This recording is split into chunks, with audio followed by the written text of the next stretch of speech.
Merci d'être avec nous, vous êtes bien sur Radio J, merci de votre fidélité. Comme tous les matins, on parle BD avec Didier Passamonique et Kylian Nguyen, respectivement directeur de la rédaction et secrétaire de la rédaction du site Actua BD. Bonjour. Bonjour Ilona. Bonjour Comment Ilana. allez-vous ce matin, ça va? Mais ça va, ça va. La forme?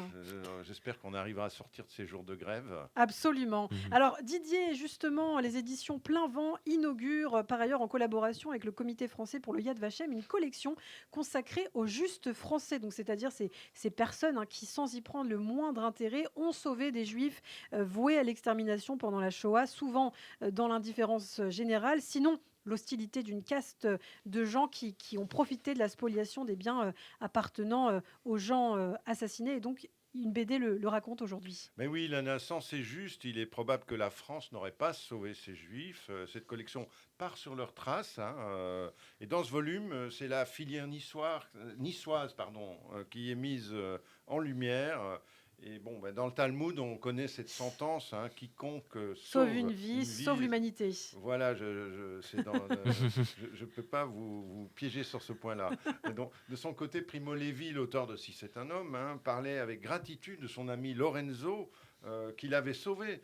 Non seulement parce que, pourquoi une gratitude? Non seulement parce qu'il lui avait apporté une aide concrète, matérielle, mais aussi parce qu'il lui permettait de rappeler qu'il y avait dans le monde des personnes justes et intègres et qui incarnaient l'humanité, qui dépassaient finalement la barbarie dont il était la victime. En France, il y a 76 000 juifs, plus de 11 000 enfants, soit 25% de la population qui ont été les victimes de la Shoah. Cette proportion passe à 50% en Belgique et à 73% en Hollande. Comment expliquer cette différence?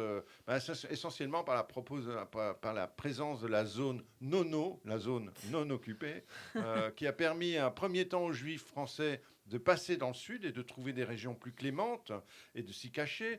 Car dès le 3 octobre 1940, appliquant la pleine collaboration avec les nazis, Vichy publiait le statut des Juifs.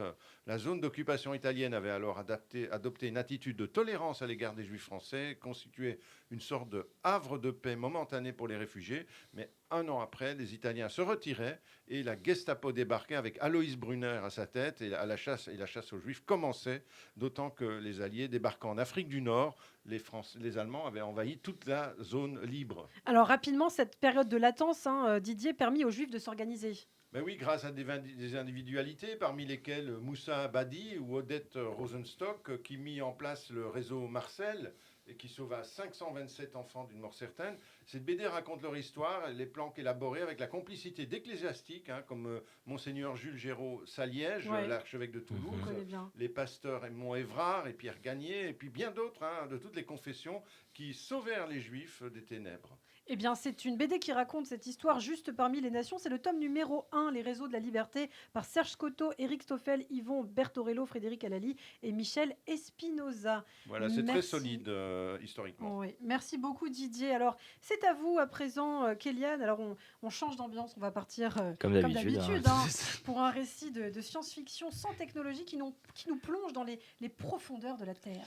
Ouais, c'est un récit qui est à mi-chemin entre Jules Verne et Avatar. Ça s'appelle Chasseur de sève et ça nous plonge au cœur d'un monde plein de créatures dans les racines d'un arbre-monde qui, lui, se meurt puisque sa sève nourricière se tarit. Et on suit les aventures de Pierrig, qui est un jeune sourcier talentueux qui se fait enlever par le clan, parce que chaque branche énorme accueille des clans différents. Et donc Pierrick est enlevé par le clan des chasseurs de sève. Bon, je vous fais pas un dessin, mais c'est pas des enfants de cœur. Et ensemble, ils vont partir pour essayer de sauver cet arbre-monde et de trouver le mal qui ronge la sève. Alors, cette BD, c'est une nouvelle adaptation d'un roman, je crois.